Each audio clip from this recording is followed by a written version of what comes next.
కేంద్ర ఎన్నికల సంఘం ప్రతిష్టాత్మకంగా చేపట్టిన స్పెషల్ ఇంటెన్సివ్ రివిజన్ ప్రక్రియపై ఓటర్లకు అవగాహన కల్పించడంతో రాష్ట ప్రభుత్వం అధికారులు ఘోరంగా విఫలమయ్యారని పటాన్చెరు శాసనసభ్యులు గూడెం మహిపాల్ రెడ్డి తీవ్రస్థాయిలో ధ్వజమెత్తారు.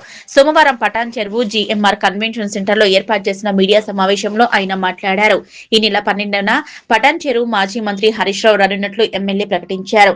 మినీ ఇండియాగా పేరొందిన పటాన్చెరు నియోజకవర్గంలో 28 రాష్ట్రాల ప్రజలు నివసిస్తున్నారని, అధికారుల నిర్లక్ష్యం వల్ల అర్హులైన ఓటర్లు తమ ఓటు హక్కు కోల్పోయే ప్రమాదం పొంచి ఉందని ఎమ్మెల్యే మహిపాల్ రెడ్డి ఆందోళన వ్యక్తం చేశారు.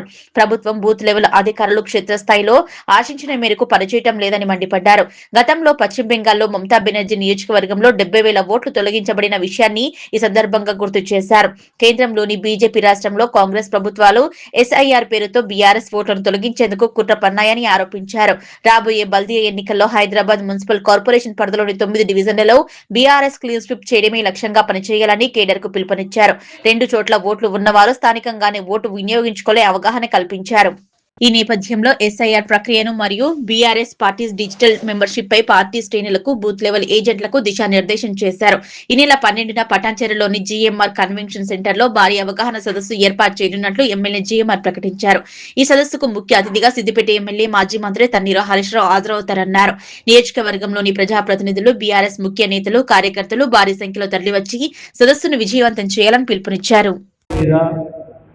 12వ తారీఖు మీటింగ్ మీద 3 అంశాల మీద మీకు చెప్పడం జరిగింది. మీకు అంతా అవగాహన వచ్చింది అనుకుంటా ఉన్నాను.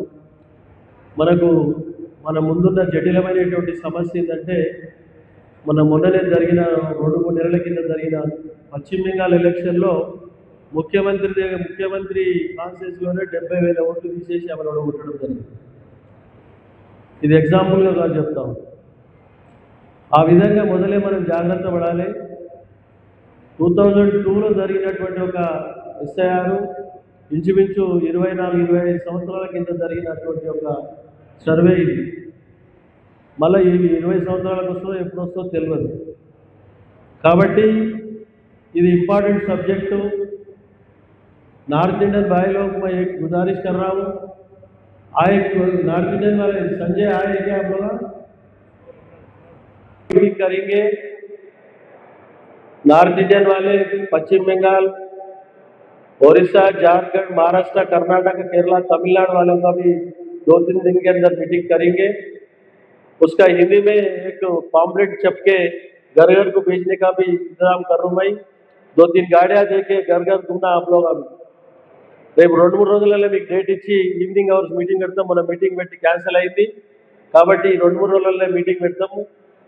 ఎక్కువ బొల్లారం, బొద్దపల్లి, ఇస్నాపూర్, పటాన్చెరు, బండల్గూడ, రామచంద్రాపూర్లో ఉండడం జరిగింది.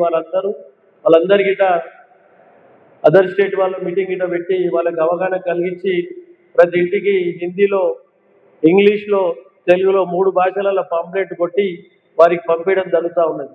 వాళ్ళు చెప్పిన కంప్లైంట్ ఏంటంటే మనకు ఫామ్ నింపడానికి ఇబ్బంది అవుతూ ఉన్నదని చెప్తా ఉన్నారు. ఇప్పుడే నేను అఫీషియల్తోని ఎంఆర్ఓలు, డిప్యూటీ కమిషనరు, మన బిఎల్ఓ సూపర్వైజర్స్తో మీటింగ్ పెట్టడం జరిగింది. రేపు మళ్ళీ వాళ్ళ మీటింగ్, అఫీషియల్ మీటింగ్ ఇటు ఉంది కలెక్టర్ తోటి. వారికి చెప్పడం జరిగింది ఇంగ్లీష్లో, తెలుగు లేకున్నా ఇంగ్లీష్లోనే ఫిలప్ చేయాలి ఫామ్ అది అని చెప్పడం జరిగింది. వాళ్ళు పూర్తి అవగాహన పెట్టి వాళ్ళకు డైరెక్షన్స్ ఇవ్వడం జరుగుతూ ఉంది. ఈ ఓటర్ నమోదు మీద ప్రత్యేకంగా శ్రద్ధ వహించి రేపు గ్రేటర్ ఎలక్షన్స్, మన దగ్గర 2 మండలాలు ఉన్నాయి, మండల elections, MLA elections, MP elections, ఇవన్నీ దీని మీదనే ఆధారపడి ఉంటాయి. కాబట్టి మనందరి సహకారంతో, ఇక్కడ ఉన్న వాళ్ళందరి సహకారం కష్ట ఫలితం 5 మున్సిపాలిటీలు స్టేట్లో ఎక్కడ లేని విధంగా గెలుచుకోవడం జరిగిందని మీ అందరికీ ధన్యవాదాలు తెలియజేస్తా ఉన్నా. అదే మాదిరిగా రేపు రాబోయే ఎలక్షన్లో 9 గ్రేటర్లు, 9 డివిజన్లు ఉన్నాయి. ఇంకా 4-5 పెరుగుతాయని చెప్తా ఉన్నారు. 5కి 5, 9కి 9 ఇంకా పెరిగే డివిజన్లు గిట తప్పకుండా మనం అందరం కలిసి ఒక టీం వర్గా పనిచేసి పటాన్చెరు నియోజకవర్గంలో ఉన్న గ్రేటర్ డివిజన్లన్నీ ఒక్క చేయి జారకుండా మిలిటరీ సోల్జర్ లేక పనిచేసి అన్ని గెలిపించుకోవడానికి మనం అందరం ప్రయత్నం చేయాలని చెప్పి అందరికీ విజ్ఞప్తి చేస్తా ఉన్నాను సోదరులారా. ఆ విధంగా చేసినట్టయితే రేపు రాబో కాలంలో మన ప్రాంత అభివృద్ధికి, మన కార్యకర్తలకు, మనకు అందరికీ సరైన రీతిలో న్యాయం జరుగుతుందని కూడా తెలియజేస్తా ఉన్నాం. ఈరోజు బీజేపీ కాంగ్రెస్ ప్రభుత్వం చేస్తున్నట్టు మాటలు తప్ప చేతలు ఏం లేవు. కాబట్టి దయచేసి దీన్ని దృష్టిలో పెట్టుకొని మన కార్యకర్తలందరూ పనిచేయవలసిన బాధ్యత ఉన్నది. రేపు 12వ తారీఖు నాడు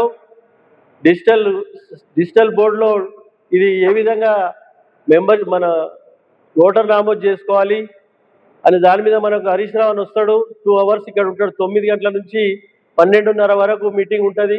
12:30 తర్వాత లంచ్ చేసి మనము ఫీల్డ్ మీకు పోవాల్సిన అవసరం ఉంటుంది. కాబట్టి ఆ విధంగా మీరు అందరూ దయచేసి 12వ తారీఖు 9 గంటలకు షార్ప్ టైంకు మనకు 1300 చిల్లర బూత్ కమిటీ మెంబర్లు ఉన్నారు. అలాగే 422 మంది సబ్జెక్టు 2, ఒకటేమో పార్టీ మీటింగ్, ఒకటేమో ఎస్ఐఆర్. ఇవాళ ముఖ్యంగా ముఖ్య నాయకులందరినీ కూడా ఇవాళ ఎమ్మెల్యే గారు పిలిచింది కారణం ఏంటంటే, మాకు ఫోన్లు వస్తున్నాయి. ఎవరు ఎంఆర్ఓలు కానీ ఇప్పుడు ఎవరైతే ఎస్ఐఆర్ ఇన్ఛార్జ్ ఉన్నారో ఎవరు కూడా మన బీఆర్ఎస్ పార్టీ నుంచి ఎక్కువ ఎస్ఐఆర్ ప్రోగ్రాంలో అటెండ్ చేయట్లేరు. బూత్ లెవెల్లో మన వాళ్ళు ఆ ఏదైతే ఫామ్స్ ఇవ్వడానికి ఇంటింటికి పోతున్నామో ఎవరు కూడా మన సైడ్ నుంచి కొంచెము ఎంకరేజ్ చేస్తలేరు. ఆ ఫామ్స్ ఇచ్చోట్ల మనం ఎంబడి తిరుగుతలేము అని చెప్పి ఎమ్మెల్యే గారికి, అదే రకంగా నేను కూడా పార్టీ తరఫున ఇన్ఛార్జ్ ఉన్నా కాబట్టి నాకు కూడా ఫోన్ చేసి చెప్పడం జరిగింది. ఇప్పుడు మీరు ఒక్కసారి అబ్జర్వ్ చేస్తే మీ అందరికీ ఫామ్స్ ఇస్తే మనము ఎవరైతే ఇన్ఛార్జ్లను పెట్టామో ఎస్ఐఆర్ నుంచి వాళ్ళ సంతకాలు తీసుకున్నాం. మరి వాళ్ళని సంతకాలు తీసుకున్నప్పుడే మనం వాళ్ళకి చెప్పినాం, ఈ నెల రోజులు మీరు టైం ఇవ్వాలి, పార్టీకి టైం ఇవ్వాలి. ఎవరైతే బూత్ లెవెల్ ఏజెంట్ వస్తాడో వారు ఎంబడి పోయి మనం ప్రతి ఒక్క ఇంటికి కట్టి ఆ ఫామ్స్ ఇచ్చి మళ్ళీ తర్వాత ఆ ఫామ్స్ అన్ని కూడా కలెక్ట్ చేసుకొని మళ్ళీ అన్నట్టు ఏదైతే రివిజన్ ఉంటుందో, అంటే కొంతమందికి ఓట్లు రాకపోవచ్చు, రావచ్చు, ఇవన్నిటిని కూడా మనం దగ్గరుండి చూసుకోకపోతే పెద్ద ఎత్తున నష్టం జరుగుతుంది పార్టీకి. ఇది ఎలక్షన్కి ఏ రకంగా అయితే కష్టపడతామో ఈ నెల రోజులు మనం కష్టపడి మన ఓట్లు కనుక మనం కాపాడుకుంటే మనము రేపు పొద్దున పార్టీకి ప్లస్ మనందరికీ కూడా మంచి జరుగుతుంది. ముఖ్యంగా జిహెచ్ఎంసీ పరిధిలో అసలు ఎవరు కూడా, మొన్ననే నేను తెల్లాపూర్ సోమన్నకు ఫోన్ చేసిన, ఇస్నాపూర్ చైర్మన్ గారికి కూడా చేసిన, ఎవరు పోతలేరు, మరి మీరు అందరూ అటెండ్ కాకపోతే ఇబ్బంది అవుతుందని. ఎందుకంటే మనం ఆ ఓటు కాపాడుకుంటే మనం రేపు ఆ ఓటు వేయించుకుంటాం. ఇప్పుడే శ్రీకాంత్ గారు అన్నారు, కాంగ్రెస్ పార్టీ వాళ్ళు ఎప్పుడు లేనట్టు ఐడి కార్డులు ఇచ్చి మరీ వాళ్ళని దిప్పుతుర్రంటే, మరి కాంగ్రెస్ పార్టీ లాంటి వాళ్ళే అంత సీరియస్ తీసుకున్నప్పుడు మనం ఎందుకు సీరియస్గా తీసుకుంటలేము? మనం బూత్ లెవెల్ ఎవరినైతే సంతకం తీసుకున్నామో మరి వాళ్ళని అడిగే కదా వాళ్ళ సంతకాలు తీసుకున్నది. వాళ్ళందరినీ వాళ్ళ వెంబడి పెట్టాల్సిన బాధ్యత మన మీద ఉన్నది. మీ అందరికీ తెలుసు, ప్రతి బూత్కి మనం 3 పేర్లు తీసుకున్నాం. రాష్ట్రం అంతా 2 పేర్లు తీసుకుంటే మనం ఒక్క కాన్స్టిట్యున్సీలో ఎమ్మెల్యే గారు నేను డిస్కస్ చేసుకొని 3 పేర్లు తీసుకున్నాం. ఎందుకు తీసుకున్నాము? ఒక పెద్ద మనిషిని ఎంబడి పెట్టాలి, 2 యూత్ని తీసుకోమంటారు కాబట్టి యూత్ ఒక్కోసారి పని చేస్తుంది, చేయదు, వెనక ఒక పెద్ద మనిషి ఉంటేనే మంచిదని ఒక పెద్ద మనిషిని పెట్టారు. ఇప్పుడు మీరు వచ్చిన వాళ్ళందరూ కూడా ఇక్కడ పెద్ద మనుషులే. మీరందరూ ఎంబడబడి ఆ యూత్ ఎవరైతే పేర్లు తీసుకున్నామో వాళ్ళని సంతకాలు పెట్టారు కాబట్టి వాళ్ళు మన పార్టీ తరఫున బాధ్యత తీసుకొని కంపల్సరీ బిఎల్ఓ ఆ ఆఫీసర్ ఎంబడి ఈ ఏజెంట్ తిరిగే విధంగా మనందరం కూడా తప్పకుండా ఇప్పుడే మనం అనుకున్నట్టు 12వ తారీఖుకి మంత్రి గారు వస్తున్నారు, వాళ్ళ మాజీ మంత్రి